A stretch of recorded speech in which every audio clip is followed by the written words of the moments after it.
शहर हैदराबाद के सामाजिक कारकुन इलियास शमसी ने क्राइम कंट्रोल न्यूज से मुखातिब होकर कहा कि 2018 के इंतखाबात में जो सियासी पार्टियां आवाम के दरमियान जलसों में झूठे वादे कर रही है, ऐसे लोगों पर बिल्कुल भी भरोसा न करें, बल्कि आवाम के मसले मसाइल को समझने वाले और डेवलपमेंट पर यकीन रखने वाली पार्टी को जिताएं। मोहम्मद यूनुस के साथ मैं MS Ali, crime control news Hyderabad.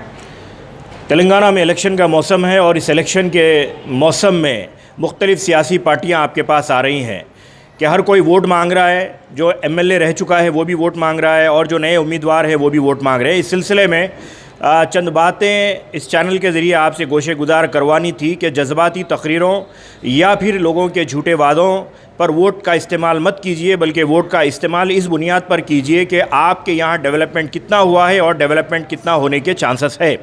यानी जो उम्मीदवार आपके यहाँ डेवलपमेंट की बात करता है, तरक्की की बात करता है, आपके मसाइल हल करने की बात करता है, उस उम्मीदवार को वोट देकर वोट का सही इस्तेमाल करें। इस सिलसिले में आपको याद रखना चाहिए कि आपके अपने इलाके में मॉडर्न सरकारी दवाखाने मौजूद है क्या? अगर कोई ऐसा उम्मीदवार आपसे इस बात का वादा करता है कि आपके अपने इलाके में मुफ्त तिब्बी खिदमात और जो प्राइवेट स्कूल्स है वो प्राइवेट स्कूल्स से आपकी अपनी जो भारी भरकम फ़ीस है, उस सिलसिले में अगर कैंडिडेट इस बात की तमानियत देता है कि वो राइट टू एजुकेशन एक्ट को इम्प्लीमेंट कराने के लिए कोशिश करेगा, पब्लिक को फ़ायदा पहुंचाएगा, तो ऐसे उम्मीदवार के हक़ में आप अपने वोट का इस्तेमाल करें। और एक अहम बात इसमें याद रखें कि बोगस वोट करें ना करें। बोगस वोट करने की सूरत में आप शरई तौर पर और उसके साथ साथ क़ानूनी तौर पर प्रॉब्लम में आ सकते हैं। पहले के दिनों में बोगस वोट जैसे चाहे कर लिया करते थे लोग, इसे बरकत के वोट कहते थे, लेकिन अब एक बात याद रखिए कि हर एक पोलिंग बूथ के अंदर और बाहर कैमरे लगे होंगे। अगर आप किसी के लिए 500 या 1000 रुपये के लिए या फिर चंद पैसों के लिए नौजवान या पर्दा नशीन ख़वातीन अगर बोगस वोट करती हैं, तो अगर वो कैमरे में क़ैद हो जाते हैं तो उनके ऊपर केसेस बुक हो जाएंगे।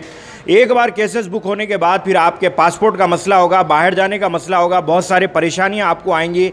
उस वक्त आपको ना तो हारा हुआ कैंडिडेट आपकी मदद करेगा, ना तो जीता हुआ कैंडिडेट आपकी मदद करेगा, क्योंकि क़ानून अपना काम करेगा। लिहाजा बोगस वोट करके अपने आप को क़ानून के शिकंजे में फंसाने के बजाय ईमानदारी से अपने वोट का इस्तेमाल करें और जो उम्मीदवार डेवलपमेंट की बात करें उसे ही अपना वोट दें। शुक्रिया। बेल बटन में